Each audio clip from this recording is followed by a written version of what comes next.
Police হপ্তা নেবে না, ঘুষ খাবে না, তাহলে করবেটা কি? বাড়িতে গিয়ে বউয়ের ঝাড় খাবে? একটা কথা বলছি মেজো, কিছু মনে করবেন না। ভগবান যখন সবাইকে একটু একটু করে বুদ্ধি দিচ্ছিল, আপনি বোধহয় তখন হিসু করতে গিয়েছিলেন। মারবো ক্যাত করে এক লাথ। আগেই বলেছি, কিছু মনে করবেন না, ফ্যাক্ট। আরে পুলিশ হপ্তা না নিলে, ঘুষ না খেলে পুলিশকে লোকে চিনবে কি করে? হ্যাঁ বলছি, বলুক। এক কান দিয়ে শুনবেন আর এক কান দিয়ে বের করে দেবেন। না রে, আমি ভালো করে খোঁজ নিয়ে জেনেছি, অগ্নিশ্বর রায় একবার যে থানা ছেড়ে চলে যায়, আগামী 1 বছর পর্যন্ত সেই থানার পুলিশ ভয়ে ঘুষ খায় না। খালি বইয়ের ঝাড় খা। বেশি আর কি করবে? সাসপেন্ড করবে? করুক না, আমি কালই আন্ডারওয়ার্ল্ডে জয়েন করব।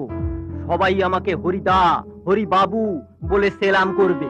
একটা কথা বলুন তো, এই ফাটা ছেঁড়া চাকরিতে আছেটা কি? পুলিশদের কোয়ার্টার দেবার কথা আছে, ইট কেনার পয়সা নেই, খাতায় কলমে ডিএ বাড়ছে, ভাঁড়ে মা ভবানী। একটা কনস্টেবল যা মাইনে পায় তাতে উনুন তো জ্বলে, তার উপর হাঁড়ি চড়ে না। এর চেয়ে মনুমেন্টের তলায় বসে একটা ভিখিরি মাস গেলে অনেক বেশি রোজগার করে।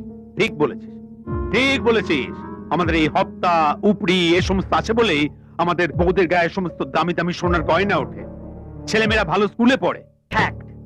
ভাবছি এই ধর্মপুত্র যুধিষ্ঠির বাড়ি ফিরলে ওর বউ ওকে কিরকম আদর যত্ন করে। উপরি না এলে আপনার আমার বউ যেমন আদর যত্ন করে, সব পুলিশের বই সমান, পদ অনুযায়ী 19-20। ফ্যাক্ট।